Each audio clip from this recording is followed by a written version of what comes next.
হযরতে মুসা আলাইহিস সালাম সাথী সঙ্গীদেরকে নিয়ে যখন কবরের পাশ দিয়ে গেলেন, লক্ষ্য করে দেখলেন কবরটা সাধারণ কবর নয়, কবরটা যেন একটা জাহান্নামের টুকরা। জাহান্নামের টুকরা। হযরতে মুসা আলাইহিস সালাম সাথী সঙ্গীদেরকে কিছু বললেন না, নির্দিষ্ট জায়গায় তিনি গেলেন।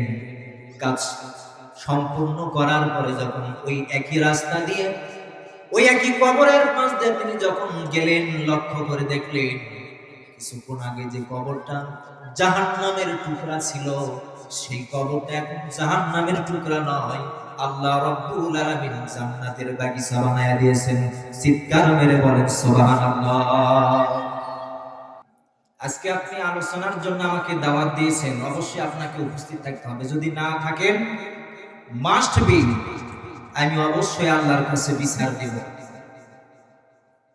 কারণ আমি বলিনি আপনাকে আমাকে দাওয়াত দেন। প্রিয় উপস্থিতি, অনুরোধ করছি আপনারা সবাই প্যান্ডেলে বসে পড়বেন। এখানে কোরআনের মাহফিল, গুরুত্বপূর্ণ একটি জায়গা, গুরুত্বপূর্ণ একটি স্থান। কোরআনের সংস্পর্শে থেকে আমাদের মৃত্যু হোক, এটা আমরা চাই কি চাই না? কথা বলেন না, এদিকে তাকান। কোরআনের মাহফিল অবশ্যই এর একটি সম্মান আছে, এবং কোরআন নিয়ে আমরা বাঁচতে চাই, কোরআন নিয়ে মরতে চাই। কোরআন নিয়ে যার মৃত্যু হবে, ওই ব্যক্তির কোনো চিন্তা হবে না। আল্লাহ রাব্বুল আলামিন কোরআনুল কারীমকে এমন একটি গুরুত্বপূর্ণ কিতাব হিসেবে আল্লাহ পাক আমাদের মাঝে নাযিল করেছেন। আল্লাহ রাব্বুল আলামিন কোরআনটা এত মর্যাদা দান দিয়েছেন। আল্লাহ পাক এই কোরআনকে আল্লাহ রাব্বুল আলামিন এত সম্মান দিয়েছেন, এত মর্যাদা দিয়েছেন। কোরআনের সংস্পর্শে যারা থাকবে, যে জিনিসটা কোরআনের সংস্পর্শে থাকবে সেটাই মূল্যবান হয়। বলেন সুবহানাল্লাহ।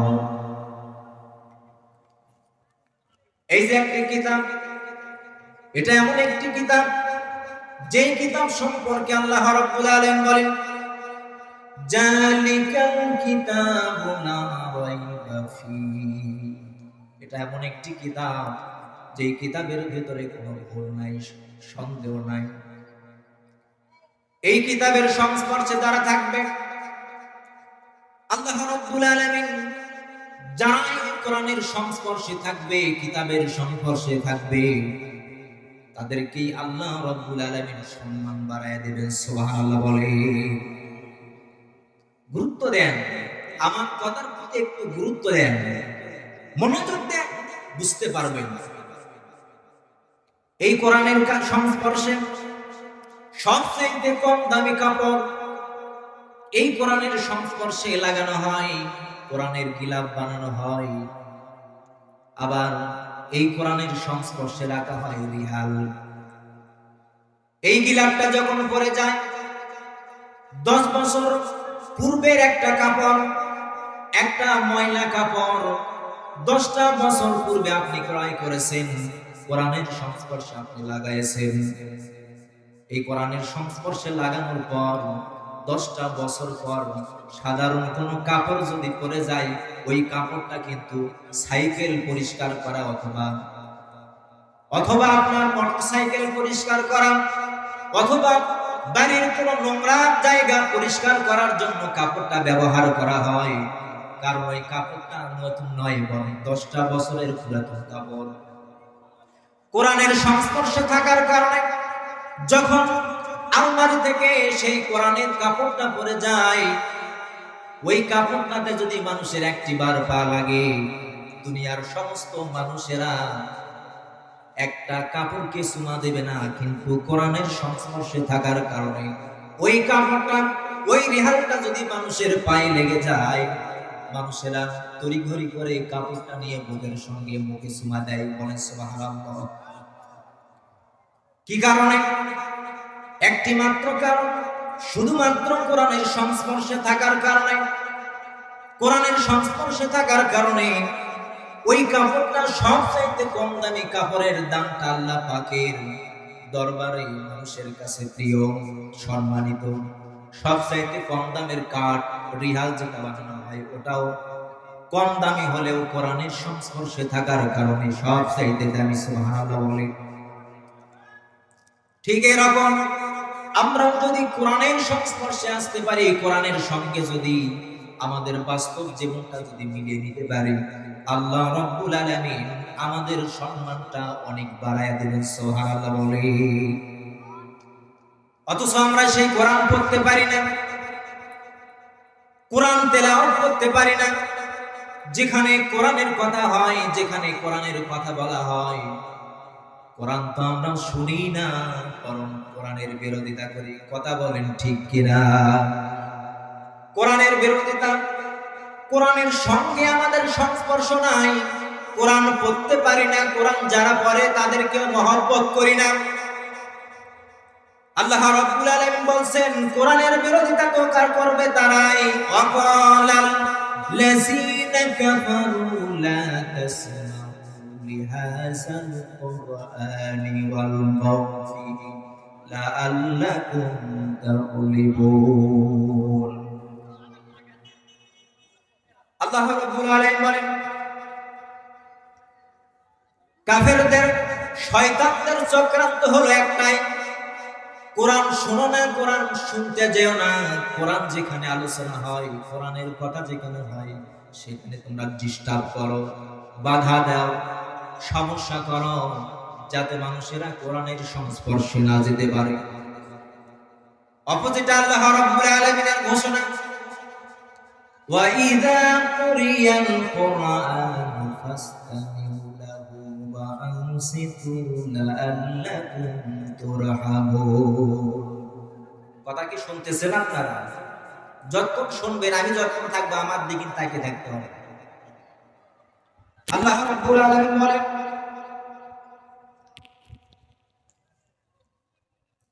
আল্লাহ পাকের ঘোষণা, যেখানে কোরআনের আলোচনা হয়, কোরআনের কথা যেখানে বলা হয়, সেখানে তোমরা চুপ করে বসো, ডিস্টার্ব করো না, অসুবিধা করো না, মনোযোগ সহকারে শোনো, মনোযোগ সহকারে শ্রবণ করো, যারা বসে তাদেরকে সহযোগিতা করো, এমন পরিবেশ সৃষ্টি করে দাও যেখানে কোনো বিশৃঙ্খলা হবে না। এটা যদি তোমরা করতে পারো, তোমরা সফল কাম হবে। সুবহানাল্লাহ বলেন। আমার ভাইয়েরা, কোরআনটা শুনতে হবে মনোযোগ সহকারে, কোরআনকে শিখাতে হবে আপনার সন্তানকে। আগেকার যখন আমরা ছোট ছিলাম, আমাদের দাদা দাদি প্রতিটা ঘরের ভিতর থেকে কোরআনের আওয়াজ শোনা যেত। ফজরের নামাজ পড়ার পর মসজিদ থেকে মানুষেরা যখন বাড়িতে ফিরত, প্রতিটা ঘর থেকে কোরআনের আওয়াজ শোনা যেত, গুনগুন শব্দ শোনা যেত। শোনা যেত কিনা? সেই মানুষ আছে, সেই দিন আছে, কিন্তু কোরআনের আওয়াজ শোনা যায় না। ঘর থেকে কোরআনের আওয়াজ শোনা যায় না, শব্দ শোনা যায় না। তার কারণ হলো কোরআন থেকে আমরা অনেক দূরে, কোরআন আমরা পড়তে পারি না, কোরআন আমরা জানি না। আমাদের সন্তানকে আগে আমরা লক্ষ্য করে দেখেছি, সন্তান ছোট্টবেলায় সর্বপ্রথম তাকে মসজিদে মক্তবে পাঠানো হতো কোরআন শিক্ষার জন্য। এরপরে দুনিয়ার যত পড়াশোনা আছে, স্কুল বলেন, কলেজ বলেন, ভার্সিটি বলেন, সমস্ত জায়গায় যাবে, পড়াশোনা করবে, কিন্তু সর্বপ্রথম থেকে কোরআনের শিক্ষা নিতে হবে। কথা বলেন ঠিক কিনা? এখন কিন্তু সেটা নাই। সালাতুল ফজর হবে, আযান দিতে দেরি, নামাজ শেষ হতে দেরি। মসজিদের মানুষেরা যখন বাড়িতে ফিরবে, লক্ষ্য করে দেখা যায় ফজরের আগে মা রান্না বান্না করে 5 বছর 4 বছরের সন্তানকে নিয়ে মাদ্রাসায় নয়, বরং কেজি স্কুলে, বিভিন্ন প্রাইমারি স্কুলে, কেজি স্কুলে, প্রাইভেটে পাঠিয়ে দেয়। কোরআন শিক্ষার কোনো ব্যবস্থা এখন আর নাই। কথা বলেন ঠিক কিনা? আমার ভাইয়েরা, আপনার সন্তানকে মাদ্রাসায় পড়ান, অবশ্যই গুরুত্ব লাভ আছে। আপনার সন্তানকে ইঞ্জিনিয়ার বানান, ডাক্তার বানান, প্রাইমারিতে পড়ান, ইউনিভার্সিটিতে পড়ান, যেখানে পড়ান না কেন, সর্বপ্রথম তার কলিজার ভিতরে, তার সিনার ভিতরে কোরআনের জ্ঞানটা ঢুকিয়ে দিতে হবে। এই জ্ঞানটা যদি আপনি ঢুকাইয়ে দিতে পারেন, যতদিন বেঁচে থাকবেন, মরে যাবেন, ততদিন কবরে সওয়াব পাবেন। বলেন সুবহানাল্লাহ। সন্তানকে কাছ থেকে ভালো কিছু পাওয়ার জন্য মা তার সন্তানকে পরিশ্রম করে, বাবা তার সন্তানের জন্য পরিশ্রম করে, কিন্তু যেখান থেকে আমরা পাবো সেই কাছে আমরা যাই না। আপনার সন্তানের কণ্ঠে, জবানে যদি কোরআনের কথা থাকে, তেলাওয়াত থাকে, আল্লাহর ভয় থাকে, এই সন্তানটা আপনার জন্য শুধু সন্তান নয়, এই সন্তানটা যেন আপনার একটা হীরার টুকরা। আপনার সন্তানকে মসজিদে, মক্তবে পাঠিয়ে দেন, আপনার সন্তান থেকে আপনি ভালো কিছু পাবেন। হযরতে মুসা আলাইহিস সালাম তার সাথী সঙ্গীদেরকে নিয়ে তিনি কোন একটি জায়গায় যাচ্ছিলেন। এমন অবস্থায় হযরতে মুসা লক্ষ্য করে দেখলেন কবরের পাশ দিয়ে তিনি যাচ্ছেন। কবরের পাশ দিয়ে যাওয়ার সময় তিনি লক্ষ্য করে দেখলেন কবরের ভিতরে কঠিন আযাব, কঠিন যন্ত্রণা, কঠিন জাহান্নামের আগুন প্রবাহিত হচ্ছে। আল্লাহ রাব্বুল আলামিন সমস্ত নবী আম্বিয়া আলাইহিস সালাতু ওয়াস সালামদেরকে আল্লাহ রাব্বুল আলামিন কবরের খবরটা তাদেরকে জানায়া দেয়। বলেন সুবহানাল্লাহ। হযরতে মুসা আলাইহিস সালাম সাথী সঙ্গীদেরকে নিয়ে যখন কবরের পাশ দিয়ে গেলেন, লক্ষ্য করে দেখলেন কবরটা সাধারণ কবর নয়, কবরটা যেন একটা জাহান্নামের টুকরা, জাহান্নামের টুকরা। হযরতে মুসা আলাইহিস সালাম সাথী সঙ্গীদেরকে কিছু বললেন না, নির্দিষ্ট জায়গায় তিনি গেলেন। কাজ সম্পূর্ণ করার পরে যখন ওই একই রাস্তা দিয়ে, ওই একই কবরের পাশ দিয়ে তিনি যখন গেলেন, লক্ষ্য করে দেখলেন কিছুক্ষণ আগে যে কবরটা জাহান্নামের টুকরা ছিল, সেই কবরটা এখন জাহান্নামের টুকরা নয়, আল্লাহ রাব্বুল আলামিন জান্নাতের বাগিচা বানায়া দিয়েছেন। চিৎকার মেরে বলেন সুবহানাল্লাহ। কথা কি বুঝতেছেন আপনারা? কিছুক্ষণ আগে যেটা জাহান্নামের টুকরা ছিল, এখন সেটা জাহান্নামের টুকরা নয়, সেটা এখন জান্নাতের বাগিচা হয়ে গেছে। হযরতে মুসা আলাইহিস সালাম লক্ষ্য করলেন, আরে কি আশ্চর্যের বিষয়, যে কবরটা কিছুক্ষণ আগে আমি দেখলাম জাহান্নামের টুকরা, অল্প একটু সময়ের পার্থক্যের ভিতরে দেখলাম সেই কবরটা জান্নাতের বাগান হয়ে গেছে। কারণটা কি? হযরতে মুসা আলাইহিস সালাম আল্লাহ রাব্বুল আলামিনের দরবারে সিজদায় অবনত হয়ে বললেন, রব্বুল আলামিন, কি এমন একটা দৃশ্য আপনি আমাকে দেখালেন, যে কবরটা জাহান্নামের টুকরা কিছুক্ষণ আগে দেখলাম, অল্প সময়ের ব্যবধানের কারণে কবরটা আজকে জান্নাতের বাগিচা হলো কেমন? আল্লাহ রাব্বুল আলামিন হযরতে মুসা আলাইহিস সালামকে জানায় দিলেন, মুসা, এই ব্যক্তি যখন মৃত্যুবরণ করে তার পূর্বে, এই ব্যক্তি মৃত্যুবরণ করার পূর্বে তার ছোট্ট সন্তান ছিল, মাসুম সন্তান ছিল, ছেলে সন্তান ছিল।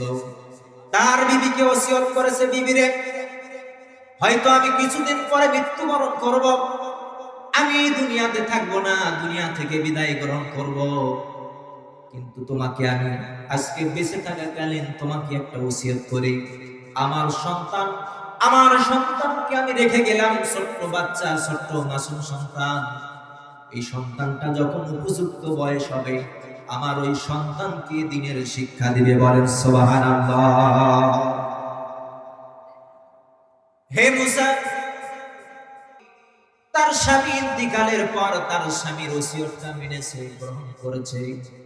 তার সন্তানটা যখন প্রাপ্ত বয়স্ক, স্কুলে মাদ্রাসায় দেওয়ার মতন যখন বয়স হয়েছে, ওই বান্দি তার স্বামীর ওসিয়ত পালন করার জন্য, তাকে দ্বীনের শিক্ষা গ্রহণ করার জন্য পাঠশালায় পাঠিয়েছে।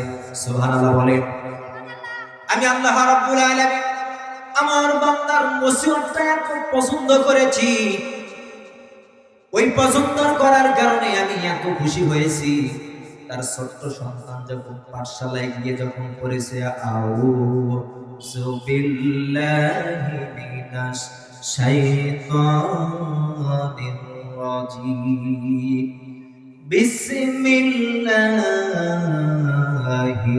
রাহমানির রাহিম। হে মুসা, এতটুকু বলার সঙ্গে সঙ্গে আমি আল্লাহ পাক তার প্রতি এত খুশি হয়েছি, তার কবরের আযাবগুলো মাফ করে কবরটা জান্নাতের বাগিচা বানিয়ে দিয়েছি। চিৎকার মেরে বলেন সুবহানাল্লাহ। শুধু তাই নয়, বিশ্বনবী হযরত মুসা আলাইহিস সালামের শত শত বছর পর জন্মগ্রহণ করেছেন। বিশ্বনবী মুহাম্মদ রাসূলুল্লাহ সাল্লাল্লাহু আলাইহি সাল্লাম জানিয়েছেন, হে আমার উম্মতেরা, তোমাদের যখন সন্তান জন্মগ্রহণ করবে সর্বপ্রথম তোমাদের তিনটি দায়িত্ব। এক নাম্বার হলো, কোন সন্তান যখন জন্মগ্রহণ করবে তার জন্য একটা সুন্দর একটি আদর্শ ইসলামী নাম রাখবে। কি নাম? কি নাম? ইসলামী নাম। ট্যাবলেট, ক্যাপসুল, রুবেট আর বুলেট নয়, এগুলো কথা নয়, এগুলো নাম নয়। ইসলামিক নাম রাখো। প্রথম নাম রাখো ইসলামিক নাম। দুই নাম্বার হলো ওই ব্যক্তির জন্য সুন্দর নাম রাখার পরে তার বয়সটা যখন উপনীত হবে পড়াশোনার জন্য, তাকে দ্বিতীয় কাজ হলো তাকে যেন দ্বীনি শিক্ষা দেওয়া হয়। কি শিক্ষা? দ্বীনি শিক্ষা দেওয়া হয়। তিন নাম্বার হলো সন্তান যখন প্রাপ্ত বয়স্ক হবে ওই সন্তানকে যেন সৎ আদর্শ পাত্র এবং পাত্রীতে বিবাহ দেওয়া হয়। কথা কি বুঝতেছেন? মানা যাবে? এগুলো কথা কি মানার মতো? আল্লাহ রাব্বুল আলামিন কোরআন শিক্ষার জন্য যদি কোনো মানুষের, দ্বীন শিক্ষার জন্য যদি কোনো সন্তানের, কোনো মানুষের কবরের আযাবগুলো মাফ হয়ে যায়, বিশ্বনবীর উম্মত আমরা কোরআনের সংস্পর্শে আসলে আল্লাহ রাব্বুল আলামিন আমাদেরও সম্মানটা বাড়ায় দেবে। বিশ্বনবী বলেন, এই যে কোরআনটা শিক্ষা গ্রহণ করলেন, কোরআন শিক্ষা গ্রহণ করার কারণে কি মর্যাদা, কি দাম। নবীজি বলছেন, খায়রুকুম মান তাআল্লামাল কুরআন ওয়া আল্লামা। রাসূল বলছেন, যে ব্যক্তি কোরআন শেখে এবং কোরআন শিক্ষা দেয়, এই দুইজন ব্যক্তি আল্লাহর কাছে উত্তম। বলেন সুবহানাল্লাহ। কারা? যারা কোরআন শিখে এবং অপরকে শিক্ষা দেয়, এরা হলো সবচেয়ে কি? উত্তম। শুধু তাই নয়, আল্লাহ নবী বলেন, আল্লাহ রাব্বুল আলামিন হাসরের ময়দানে ওই সমস্ত বান্দাদেরকে আল্লাহ পাক বলবেন, কোরআন তেলাওয়াত করো। যারা কোরআন শিক্ষা করেছো, দুনিয়াতে যারা কোরআন পাঠ করেছো, সুন্দর সুমধুর কণ্ঠে, ললিত কণ্ঠে, তারতিল সঙ্গে সৌন্দর্য নিয়ে যারা কোরআন তেলাওয়াত করেছো, তারা আজকে দাঁড়িয়ে যাও আর কোরআন তেলাওয়াত করো আর উপর দিকে উঠতে থাকো। বিশ্বনবী বলেন, সেদিন আল্লাহ রাব্বুল আলামিনের আদেশে তালিবে ইলম কোরআন তেলাওয়াত করবে আর আস্তে আস্তে উপর দিকে উঠবে। নবীজি বলছেন, যেখানে তোমার কোরআনের তেলাওয়াতগুলো শেষ হয়ে যাবে, আল্লাহ রাব্বুল আলামিন সেখানে তোমার মঞ্জিল বানিয়ে দেবেন। সুবহানাল্লাহ বলেন। শুধু তাই নয়, আল্লাহ রাব্বুল আলামিন বিশ্বনবী বলেন, কোরআনুল কারীম শিক্ষার জন্য যারা কোরআন তেলাওয়াত করেছে, তাদের অনুযায়ী আমল করেছে, আল্লাহ রাব্বুল আলামিন ওই ব্যক্তিকে আল্লাহ পাক জান্নাত দান করবেন। সুবহানাল্লাহ বলেন।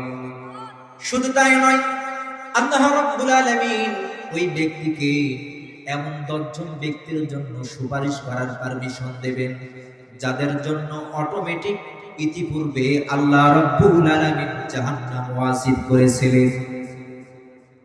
তাহলে কোরআন তেলাওয়াত, কোরআন মানা, কোরআন অনুযায়ী জীবন গঠন করার দাম, মূল্য আছে না নাই? একটা হাদিস বলে আমি শেষ করে দেব।